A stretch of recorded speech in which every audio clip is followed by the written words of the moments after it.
What's up mga kabayan? Kumusta? Mapagpalang araw nga pala sa ating lahat. And of course, magandang buhay sa ating lahat mga kabayan.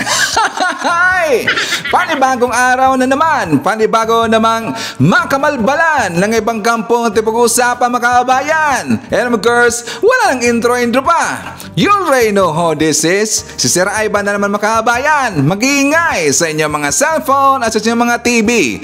Siyempre si Sir Ivan mga kabayan, ang pinakabulol na vlogger sa balat ng YouTube. Pero bibigay sa inyo ng mga totoo at mga preskong balita na kinukuha natin sa ating kapitbahay na social media. So magandang buhay sa ating lahat mga kabayan and happy Monday sa ating lahat.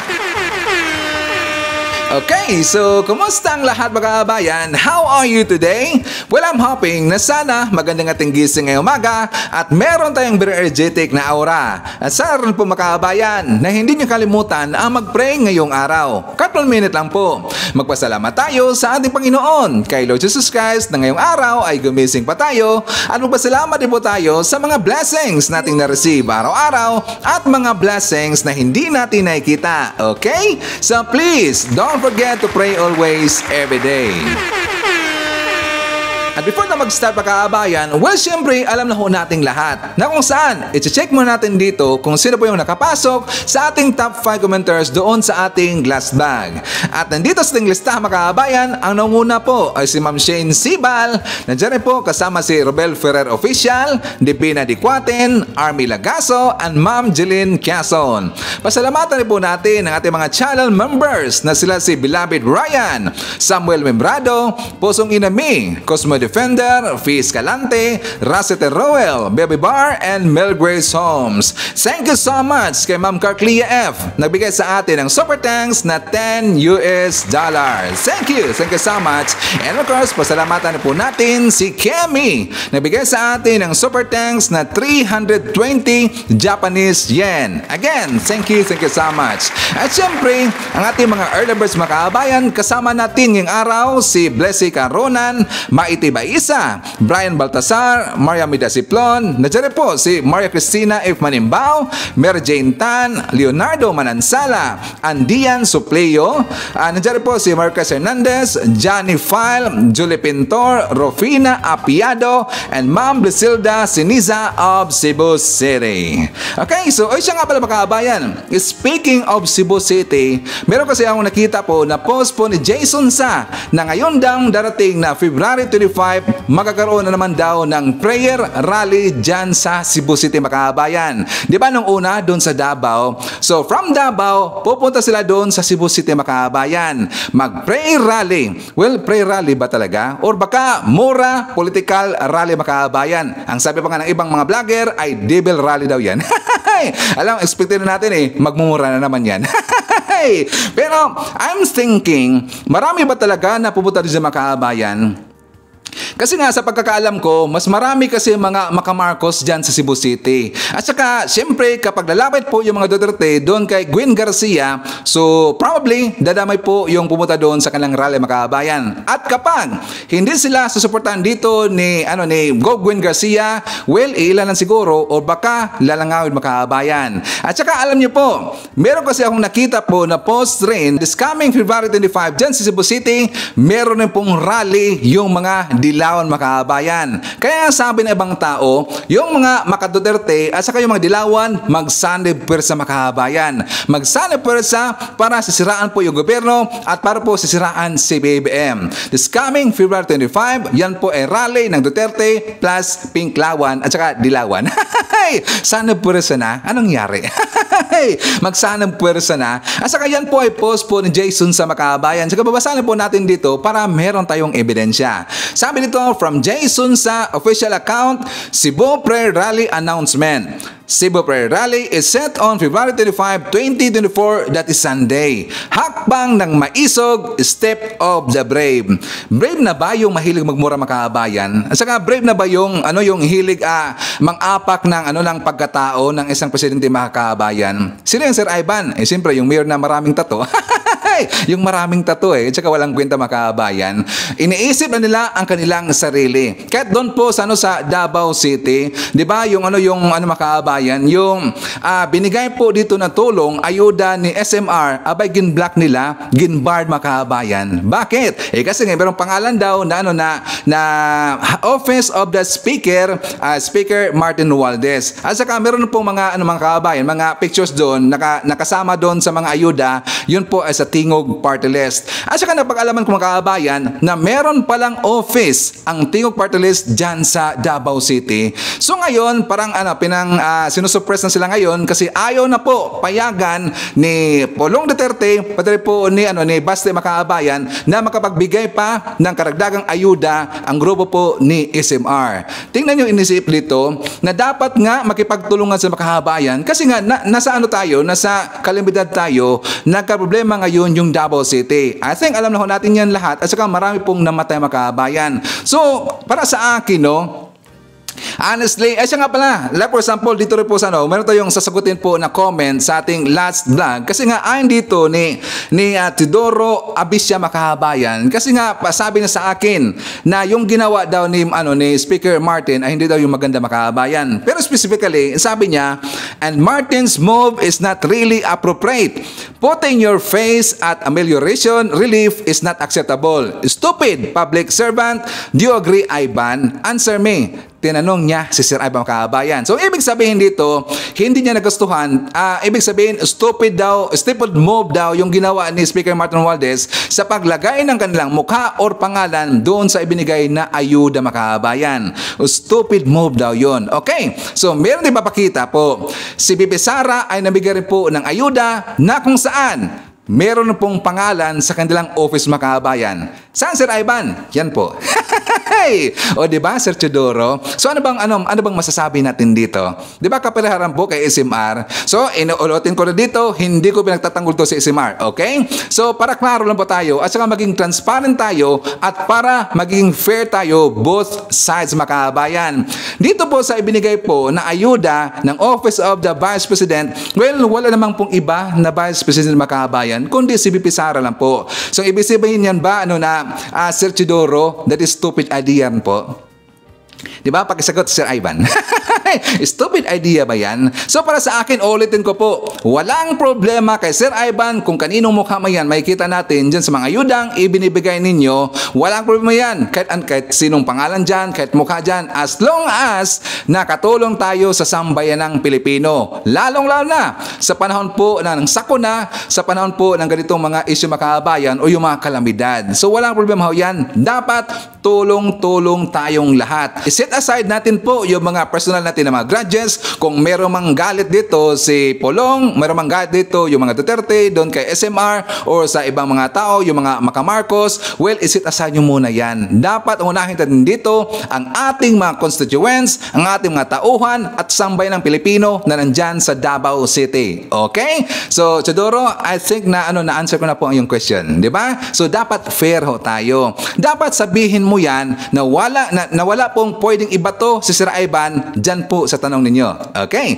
So, anyways mga kabayan, pag-uusapan po natin mamaya ay isa nga pala, baka makalimutan ko naman kasi kahapon, meron kasi nag-post mga kabayan, nag-comment, sabi lang, Sir Ivan, nakalimutan mo kaming i-shoutout mga senior citizen daw. Nakalimutan ko ba kahapon? Kasi sobrang uminit si Sir Ivan So, anyways mga kabayan, before tayo nga pala, well, syempre, kumustahan ko muna kayo at saka i-shoutout natin ating mga pinalangga po na mga legends, ang ating mga senior citizen. Hello po, kumusta? I'm hoping po na nasa maayos kayo na kalagayan. Kukumusta rin natin mga kabayan ang mga pinalangga natin na mga Marcos loyalists. At siyempre, nandyan rin po makabayang DDS all over the world. Hard din makabayan, lalong-lalo na. Maraming salamat sa Unity Team supporters.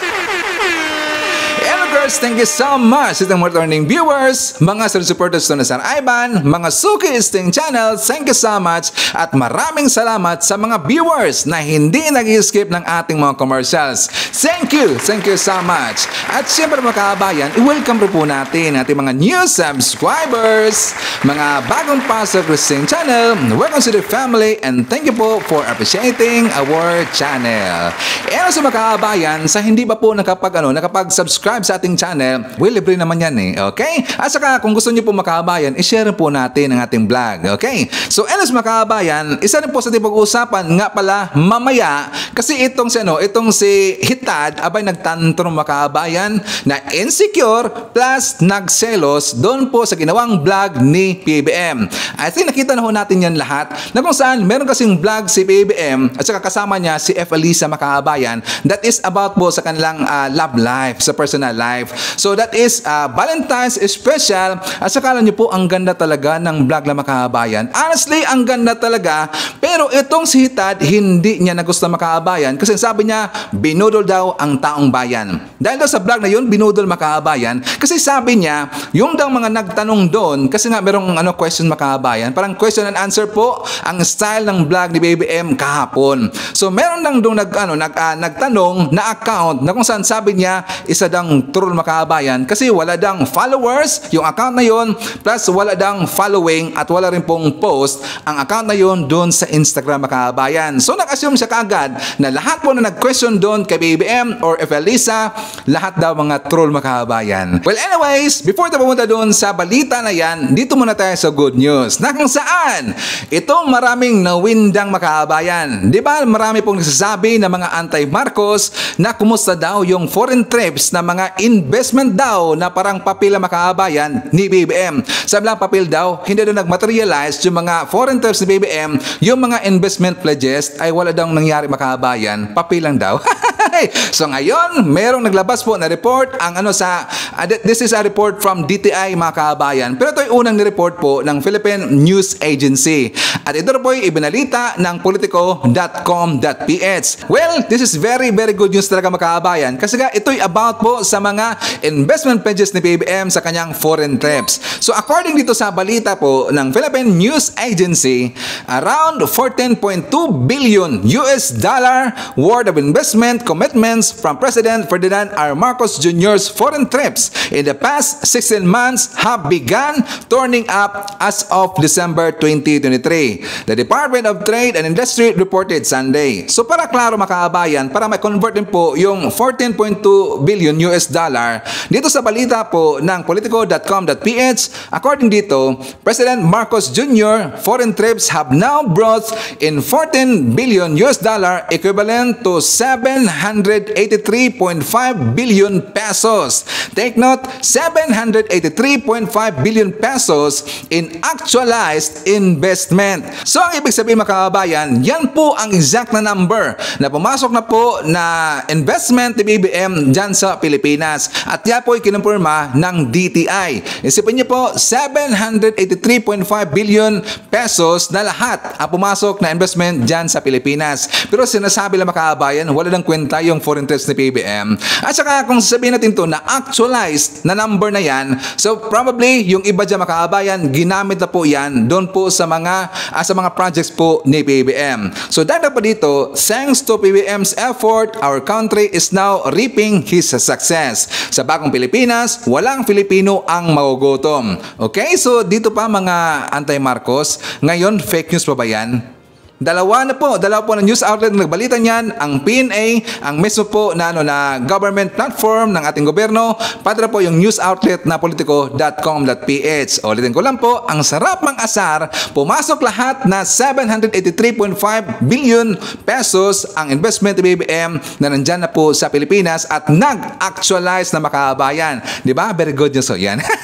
Ang ibig sabihin dito, talagang unti-unti na pong gaganda ang Pilipinas kasi nga magkaroon dito ng mga maganda po or maraming mga projects dahil po sa mga foreign trips ni BBM at yan po ay mag-convert, magkakaroon po ng mga trabaho ang kababayan natin na nandyan po sa Pilipinas. Diba? Yan ba ang lazy na presidente makabayan? Sabi ni Basti, lazy daw eh. Walang ginagawa daw eh. Lagi lang tulog mga kabayan. Yan ba ang laging tulog? Malaki po ang naipasok po na investment from the foreign test mga kabayan. So anyways, jump tayo sa ating next topic mga kabayan. Well, ibabalita ko lang muna sa inyo na kung saan today, February 12, mag-start na po yung voters registration doon sa COMELEC. Kung sino pa po yung mga kababayan nating hindi pa ho narehistro dyan sa COMELEC, mag-start na po ngayon, February 12. Ito po ay para po sa election 2025 mga kabayan. So for more details, let's watch this. Muli nga arangkada sa February 12 ang voter registration bilang bahagi ng paghanda sa 2025 elections. Kaya naman ang COMELEC nagpalabas na mapaalala sa mga kwalipikado ng bumoto. Yan ang ulat ni Luisa Erispe. Bilang na lang sa mga daliri ang araw bago magbukas ang voter registration para sa 2025 national and local elections. Pero ano nga ba ang mga dapat tandaan sa pagpaparehistro? Ayon sa Commission on Elections, sa February 12 magbubukas ang registration. Pwedeng magparehistro ang mga nasa edad 18 gulang pataas at dapat ay isang Filipino citizen. Sa proseso naman ng magpaparehistro, ipakita ang iyong valid ID, mag-fill out ng forms at saka dadaan sa verification, biometrics at kapag matagumpay ang registration, makakakuha ng acknowledgement receipt. Kaya lang, mas mahigpit na ang COMELEC ngayon sa isinusumite sa kanilang valid ID. Ayon sa komisyon, tanging government ID na lang ang tatanggapin nila at hindi na lulusot ang police clearance, company ID at kahit pa sedula. Ang sedula po kasi ay hindi po identification card. Wala naman pong picture dyan at hindi po yan nagpapakita ng ibang bagay na hinahanap po natin sa isang regular na ID. Po yung mga sedula o yung pong police clearance, hindi naman po kasi siya ID kahit nga po NBI clearance. And therefore, hindi po siya pwedeng gamitin sa pagpaparehistro.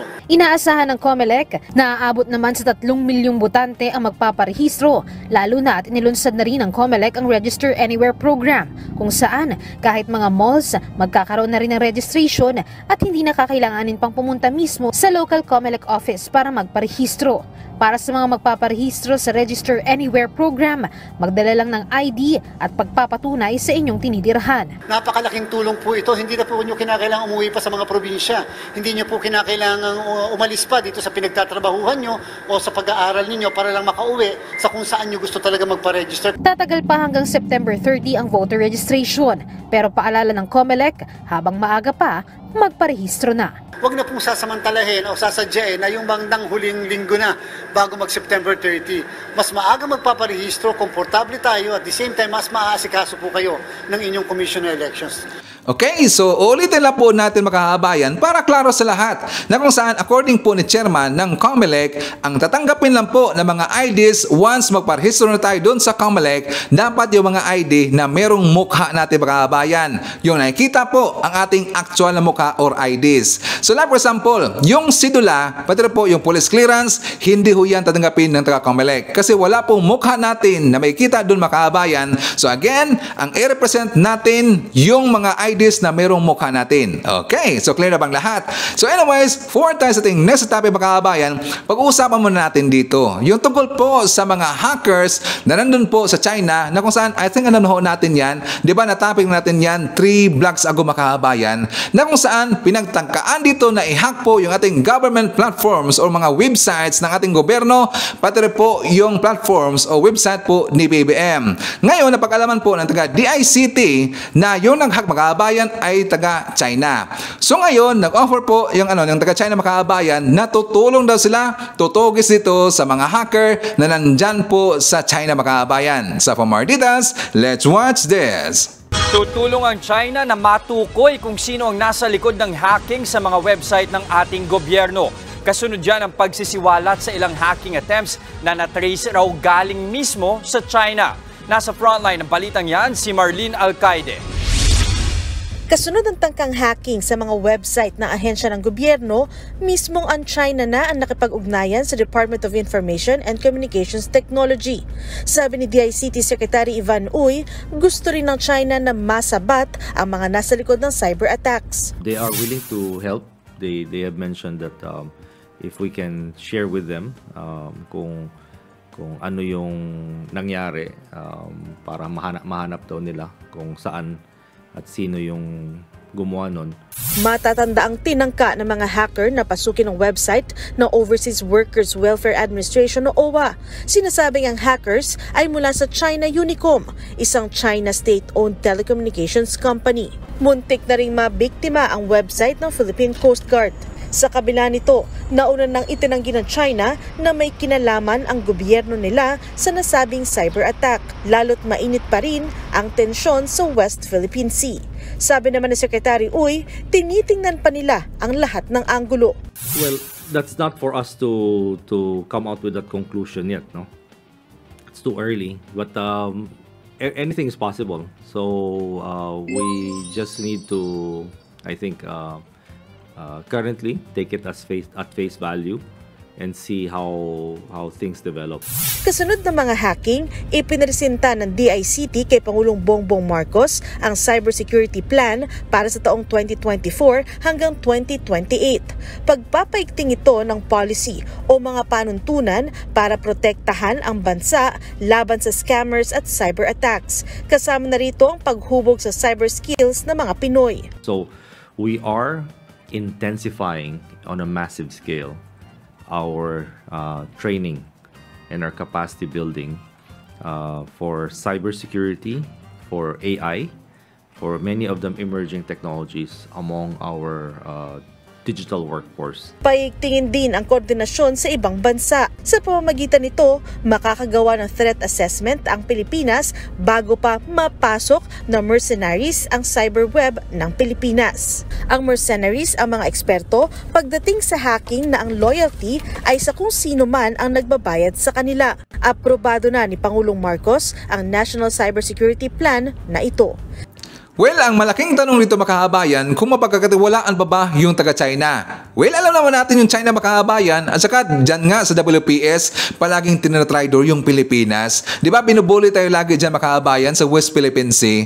Pero at least dito, nag-offer sila makahabayan na tutulong daw sila sa pagtugis po doon sa mga sangkot sa pag-hack sa ating government platforms na nandyan po sa China makahabayan. Well, let's see. Baka siguro sila ay babaw ito makahabayan. Pero marami pa rin nagtatanong, lalong-lalo na doon po sa ating 3 vlogs ago makahabayan, kasi nga nung naibalita natin dito yung tungkol po sa pagtangka na pag-hack po ng taga-China sa ating government platforms, nagtatanong po ang taong bayan, mapagkakatiwalaan pa ba itong taga-China? Okay, so anyways, jump na sa ating next topic. Pag-uusapan na natin itong si Hital makahabayan, kasi nga nakita ko sa kanyang vlog, siya po'y insecure plus nagselos doon po sa ginawa na vlog po ni BBM at kasama niya si FL Lisa makahabayan. Well, ulitin na po natin dito. Kasi nga si BBM, nagkaroon dito ng vlog that is Valentine's Special makahabayan. Yung mga personal po na tanong po doon kay BBM, tanong po doon kay FL Lisa. Ito po tungkol sa kanilang love life makahabayan, or as a husband and as a wife. Honestly, ang ganda talaga ang galang mga sagot makahabayan. Honestly, talagang natas ako Doon ko nga masabi na talagang masasabi nating lahat na ito po sila ay talagang maganda na role model bilang isang mother, bilang isang father, and bilang isang husband and wife. So marami tayong makukuha po na aral sa kanilang makahabayan. At saka the way sila dito sumagot, talagang nakita natin na talagang galing po sa lang puso at isipan makahabayan, at yan po ay hindi script na according po ni Hital makahabayan. At para maintindihan natin, ipapakita ko muna sa inyo yung vlog ni PBM. So for more details, let's watch this. Ang aking may bahay and my Valentine, Lisa. Oh, God. So we have gathered questions for us to answer today. Sabi ko, ask us anything. So, are you ready? From Kopjel, how do you balance time with your wife and your being president, and do you still date? Well, mahirap talaga yung balance dahil work takes up so much of our time. Hindi lang naman ako, pati si Lisa, marami talagang ginagawa. So, we try to find, 5 minutes here, 20 minutes there. We eat together maybe. Basta whatever the schedule allows, we take full advantage of it. Oh, ang kasunod na tanong, do you still date? I'll let you answer that. Why don't you answer that? Yeah, we have date night every Wednesday. We choose a restaurant to eat in. If he's busy, then he cooks, right? At home. But mostly we eat out and we try to talk about funny things to lessen the stress. From Chabilita, ano ang mga project ni FL Lisa ang favorite niyo PBBM? Napakadali niyan. Yung kanyang ginagawa, yung Love for All, na nagdadala sila ng bus na kung saan-saan at may laboratory sa loob. Maybe you can best describe it. It's a very, very good project. Every Tuesday, we go to a different province, and the mobile van is there, and all the different agencies like DOH, TESDA, the different government agencies, but more important, the private sector. They go there 3 days before, and they give medical services, which is part of their CSR. But really, galing nila. I mean, they really put a lot of their time and effort into helping senior citizens get medical services and all that. It's really nakakataba ng puso. Because some are in It's nice to see some are in, everybody working together. It's nice to see everybody working together. Essentially, they bring may bus na kumpleto ang equipment doon sa loob. At iniiwan nila na doon. Tapos magpapa-medical mission sila sandali. Para introduce ang project, tapos may iwan na doon ang lahat ng gamit. Tapos tuloy naman balik sa susunod.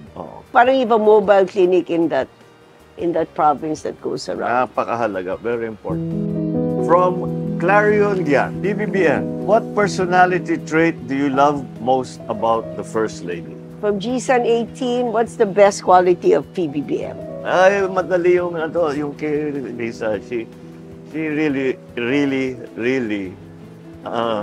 takes care of us, the family. Ako at yung tatlo naming anak. And hindi papayag si Lisa na may problema, na may aayusin niya kaagad. At you always know that she has your back.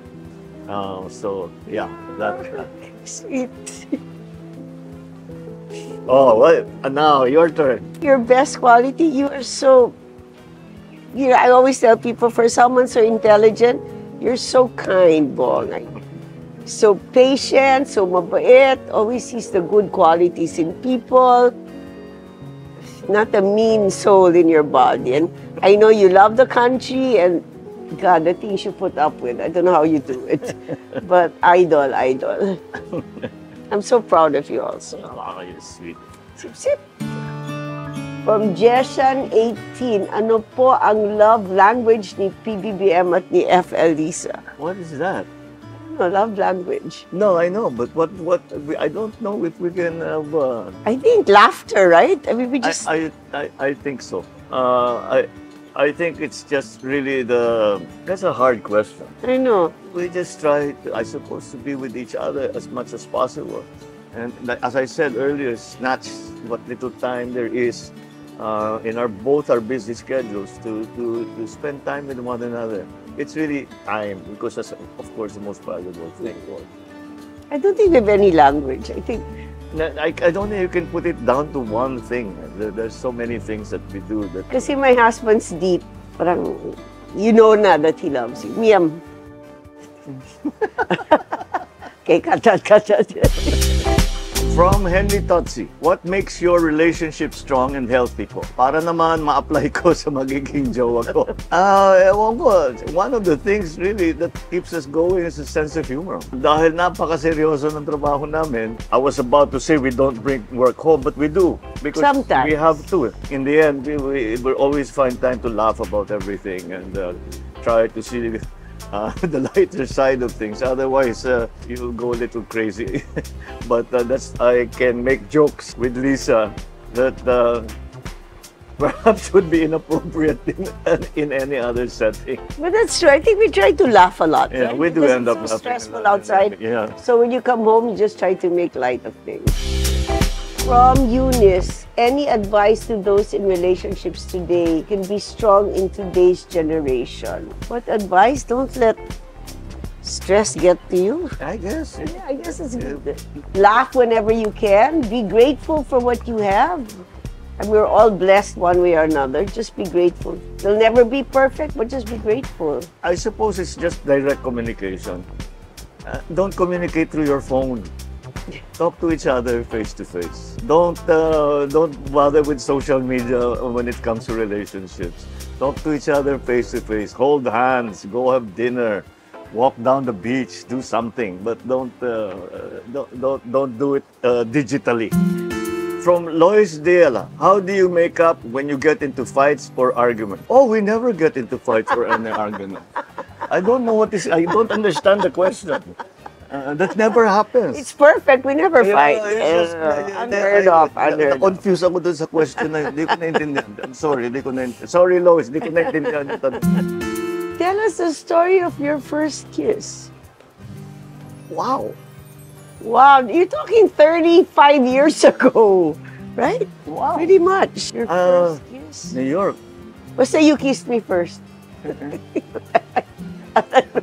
Pumayag ka naman. Patay na patay sa akin. What's the most unforgettable adventure you have ever gone on together? What we're doing now. What we're doing now, yeah. Which will be over in 1,606 days. Thank you very much. Yeah. No. I mean, this is the biggest thing that I've been involved in. Being president and having Lisa's first lady. In very many ways, it is an adventure. And it's something that very few people have the privilege of experiencing. That is why it is also unforgettable. And I'm proud of you. Oh, grabe na, nakakatat sa mga kabayan. Nakinlab eh. So anyways mga kabayan, tingnan natin kung sino po yung mga nag-send sa kanila ng questions o yung mga nagtanong. Kasi according ni Hital mga kabayan, puro yung truths lahat. Sabi niya, puro daw trolls lahat. Kasi nga kung napapansin niyo po, babalikan na po natin yung mga nag-comment or yung mga nag-question sa kanila. Meron pong account, diba, si Copy Gel. And next, meron pong nag-comment doon or nagtanong si Chubby Litax. Meron pong nagtanong doon si Claryong Yan. Meron pong account na si Eunice.ai.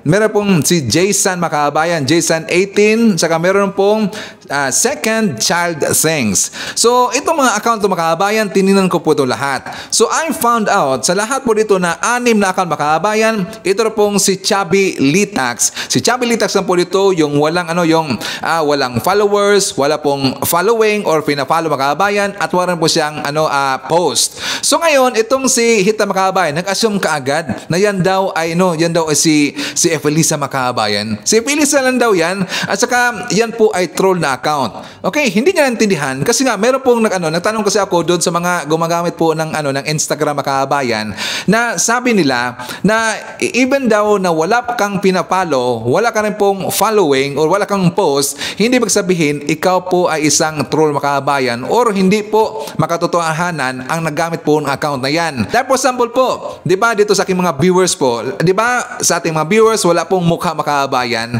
Napansin ba natin yan na account? Walang mukha, ay salang pangalan lang po. Pero hindi ibig sabihin, yan po ay troll. Yan talaga isang organic po na account Makabayan. Di ba? Alam ho natin yan lahat. Ang mga viewers natin dito, yan po ay mga organic. Even though wala pong mukha ninyo na inyong nakikita natin dyan sa inyong mga account or YouTube account, pero yan talaga ay tunay at yan po talaga ay tunay po na followers Makabayan. Katulad na po yan doon kay PBM sa kanyang account, sa kanyang channel na yan po ay organic po na followers na nagtatanong po doon kay PBM at saka kay Efelisa Makabayan. At para maintindihan po natin, ito pong pagka-insecure at saka si ni Hita Makabayan, dito nagtatantrum po. At saka sabi niya, binobodol daw lahat ang mga taong bayan dito po sa ginawa na vlog ni PBM. So for more details, let's share this.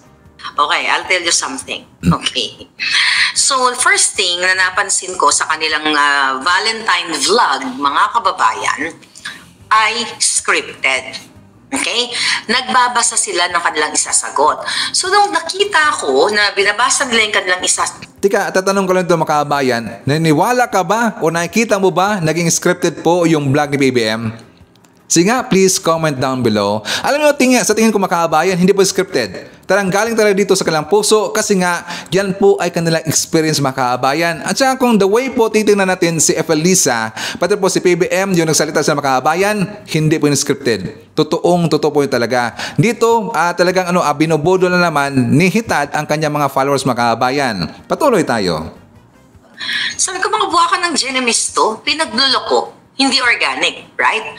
So ngayon, mga palangga, so nag-present sila, nag-flash po sila ng mga questions mula daw ito sa mga taga-subaybay nila o sa kanilang mga viewers. So bago natin talakayin yung kanilang mga kasinungalingan, okay, doon kasi sa kanilang vlog, parang Valentine's Day chuchu, pinagsama sila doon sa interview, mayroon naman transcript yung kanilang script. Okay? So una kong tinignan, mga kababayan, in-screenshot ko ang question, not question, yung nagtanong sa kanila, first, okay? Yung nagtanong, so una ko in-screenshot actually ito. Itong si Chubby Litax, ito yung question. Ang sabi dyan, at binabasa nila, tanong ni Chubby Litax, ano ang mga project ni FL Ahas, ang favorite new BBM? Okay.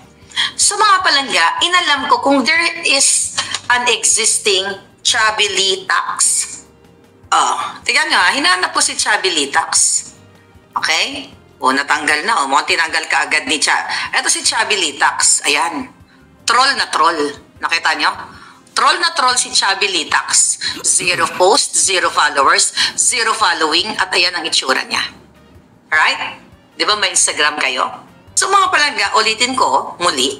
Ayan ang kanyang mukha. Troll na troll, walang pagkakailanman, 0 followers. So anong ibig sabihin nito, mga kababayan? Sa ganitong klaseng maliliit na bagay, binababoy na tayo. Niloloko tayo. Sino si Chubby Litax? Si Lisa to. Kasi siya lang naman yung butod. Ano ba sa Ilonggo ang chubby, yung malaki ang tiyan? Iti butod. Sabi ko nga, yung sinasabi sa inyo na yung pera ng bayan nakasiksik sa tiyan niya. Chubby Litax. Bakit kailangan nila magsinungaling? Halatang planted ang mga tanong. Di bali lang po na butod kaysa isang pukpok. Di ba makaabayan?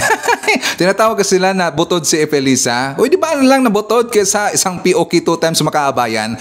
Pero tingnan nyo, dahil lang nakita niya yung account po na Chubby Litax, walang following, walang followers, wala daw post makaabayan, isa na daw troll, or yun daw ay account ni Efelisa makaabayan. Gunggong talaga eh.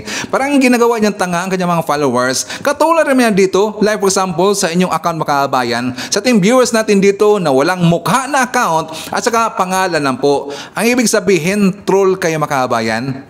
Di ba? Gunggong talaga. Puro lang kabitiran ang ginagawa dito at kitang-kita natin na siya po talaga insecure plus nagsisilos doon po kay PB Makaabayan. At saka dito sa ginagawa niya kasi nga nasasaktan siya. Bakit? Kasi wala naman siyang ganun po na klase na love life Makaabayan. Di ba? Wala kasi mga gumaganon sa kanya kaya siya nagsisilos dito. Hitad, pasaway ka talaga eh. Gunggong tayo itong POK 2 times eh. At saka siya nga pala, Hitad, dapat hindi ka magtatago. Dapat i-receive mo yung sabpina na inaipinilala dyan ng isang messenger, balita ko, nagtatago ka daw, at saka hindi mo na-receive yung iyong sabpina. Akala ko ba, Hitad, matapang ka? At saka alam niyo makaabayan, ang nakatawa kasi dito, kasi nga merong nag-comment doon sa ating last vlog, yung napag-usapan natin si Hitad, sabi niya, ay fake news na tayo, hindi daw nagtatago itong si Hitad, kasi nga nandyan pa rin po sa kanyang bahay. Yung background ni Hitad makaabayan, di ba lagi pong ganun po yung background niya.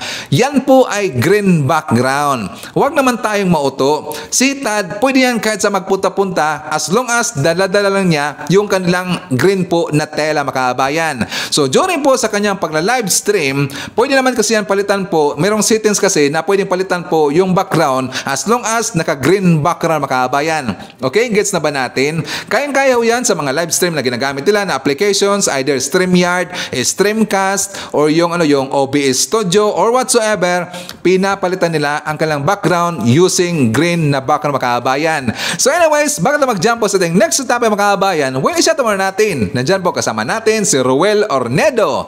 Hi to Aurora Eldefonso. Nandyan po si Nonoy Florin Hills, Ribaya Edith, Cyril Salazar, Sammy Wright. Nandyan po si Ryan World Begins from Virginia, USA.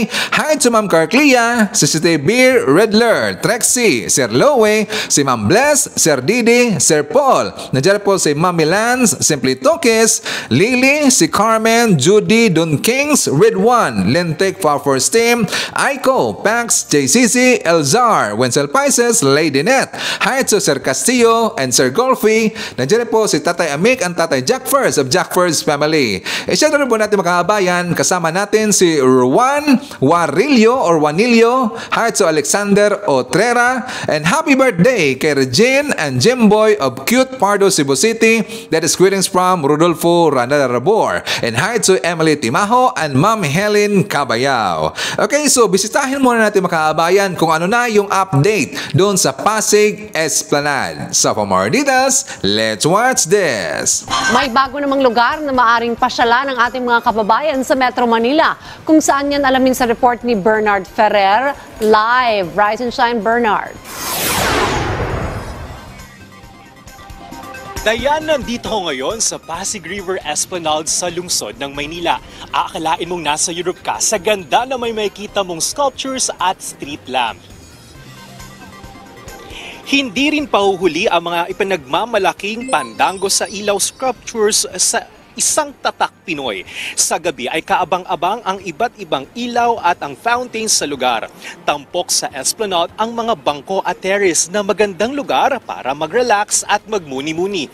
Perfect ang lugar sa mga mahilig mag-selfie at groupie. Sa likod lamang ng Esplanade ay ang makasaysayang Manila Central Post Office na isinasa ilalim sa rehabilitasyon matapos masunog noong nakaraang taon. Sa harap ay ang Binondo area na hitik sa masarap na pagkain, lalo na ngayong Chinese New Year. Malapit din ito sa Jones Bridge na isa ring magandang view lalo na sa gabi. Ma-enjoy din ito ng mga mahilig mag-jogging at mag-bike. May mga nakausap ako mga siklista na dito sa Esplanade piniling mag-stop over para sa kanilang long ride. Ang Pasig River Esplanade ay bahagi ng Pasig River Urban Development Project na layuning pagandahin ang Ilog Pasig at ang paligid nito. Plano ng gobyerno na magdagdag pa ng 8 esplanade sa iba pang bahagi ng 25 kilometrong ilog. Inaasahang matatapos ang proyekto sa loob ng 3 hanggang 5 taon. Makakatulong ang proyekto sa problema ng trapiko at polusyon sa Metro Manila dahil magbibigay ito ng alternative modes ng transportasyon kabilang ang Pasig River Ferry. Dayan, pinapakiusapan ang mga namamasyal na iwasan ang pagkakalat upang mapanatili ang ganda ng lugar. Nakatiyak din dito o nakatutok din dito ang mga pulis at ang mga security guard upang matiyak ang seguridad ng publiko. Balik sa iyo, Dayan. Okay, so idagdag rin po natin sa balita mga kabayan, yung kalye survey na ginawa po ni Vincent Tabegi. Meron siya nakausap kasi ng mga loyalista mga kabayan. Sa Pomordilas, let's watch this. Hindi pwedeng sa isang mayor lang pwedeng mag-resign si Pangulong Bongbong Marcos dahil ibinoto siya eh. Legit siya ibinoto ng mahigit 31 million na tao.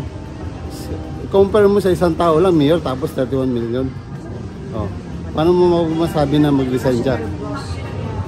Taong bayan magsasabi kung nararapat bang mag-resign si Pangulong Bongbong Marcos.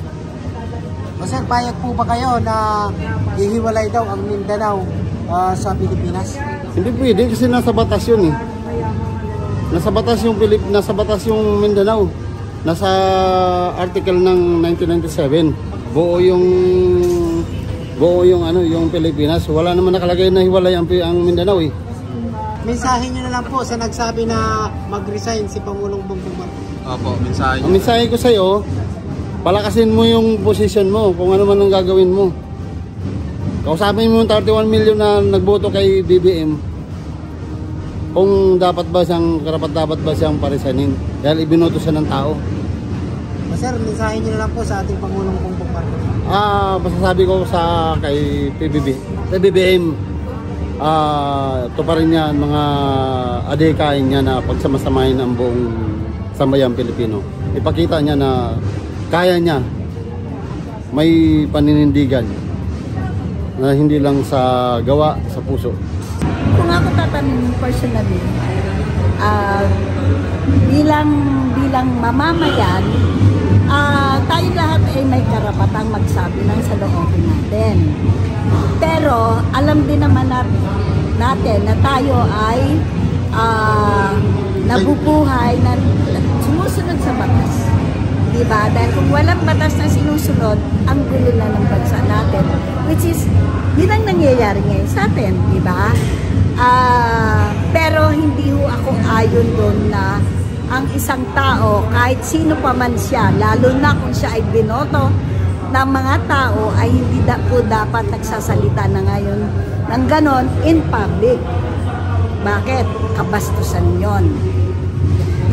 Meron tayong umiiral na batas na dapat ay sinusunod natin. At bilang isang mamamayan na kumikilala sa batas, hindi natin dapat pinapayagan yung mga ganitong pananalita. Ako, ang reaction ko doon, personal, nabastusan ako. Kasi kahit ano pa man ang ugali or ano pa man ang ginagawa ng isang Pangulo, yun ay hindi kasama sa kanyang opisyal na katungkulan. Kung meron man silang nalalaman na ganito, ganon, yung mga binabato nila, alam mo, kaya tayo sa ibang bansa eh. Tayo pa mismo, naglalabas ng kung ano man dapat itago natin. Dapat, ito, kasi Pangulo, tatay ng buong bansa ang tinitira. Hindi isang ordinaryong tao. So, dapat hindi ito nalalaman ng taga-ibang bansa. Parang wala tayong batas na umiiral at wala tayong konsensya, common sense o pinag-aralan. Sa akin na, opinion ko yun, baka may magalit naman. May mag-bash sa akin dyan ha, haharapin ko kayo, sige kayo. Hindi, dapat talagang pairali ng batas. Meron tayong respeto sa bawat isa. May mga opinion tayo at walang mali sa opinion. Opinion at paniniwala ng isang tao yon, respetuhin natin. Ilan po? Makakano ko lang po, doon sa panawagan ng isang politiko rin na gusto niyang ihiwalay ang Mindanao sa Pilipinas. Anong masasabi ko doon? Opinion niyo po? Ay, hindi. Kasi unang-una, ang Pilipinas ay Luzon, Visayas at Mindanao.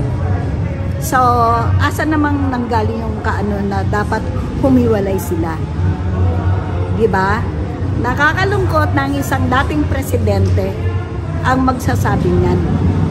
At siya pa ang parang nagka-campaign or nag-uulok. Ano ba yung nag-uudyok sa mga tao para isipin yon. Tayo ay isang bansa, although pinaghiwalay-hiwalay dahil iba-iba tayo ng islands, pero dapat bilang Pilipino, isang damdamin lang tayo. Dapat ipagmalaki natin kung ano tayo at wala dapat huwag ang salitang pag-iwanan. Okay? Mensahe nyo na lang po sa ating Pangulong Bongbong Marcos. Kay Pangulong Marcos, kung ano man ang naririnig nyo, ang mga tao naman ay may alam din. Kahit papano sila ay sumusubaybay sa lahat, hindi lang sa iyo, kundi sa lahat para matimbang nila kung ano talaga ang totoo. Hindi naman porke walang pinag-aralan, hindi marunong mag-isip yon. Hindi porke ganito lang ang antas ng buhay, hindi nakakaintindi ng tama at mali. So kung ano po ang nararapat, kayo po ay binigyan ng mandate ng tao. So gawin nyo lang po at ipagdadasal natin na sana ang ating bansa ay maging kagaya ng ginawa nating paglulunsad ng bagong Pilipinas. Mensahe nyo na rin po sa 31 million na bumoto kay Pangulong Bongbong. Sa 31 million na bumoto, alam ko maraming disappointed kasi yung bigas na supposedly 20 ay hindi na 20, bumaliktad data numero. Pero huwag tayong mawala ng pag-asa kasi nasa tao daw ang gawa. Nasa Diyos ang awa. So let's keep on praying. Okay, so yan po ang ating mga nakalap na nga balita ngayong araw. Kung nakaabot ka po sa portion na to, sana nakapag-like na ho tayo. Libre po ang mag-share, libre din ang mag-subscribe. Again, maraming salamat sa mga viewers na hindi nag-skip ng ating mga commercials. Thank you so much. At before natin tatapusin ang programa ngayong araw, sana sabayan nyo si Sir Ivan para sa ating live messaging prayer. Magandang umaga, Panginoon ko. Salamat po sa pagbibigay mo sa akin ng kapayapaan at biyaya. Panginoon, naway samahan mo po akong lumakad, gabayan ako sa lahat ng katotohanan at bigyan mo ako ng lakas sa aking kahinaan, pag-asa sa aking pagkabigo at kagalakan sa aking pasakit.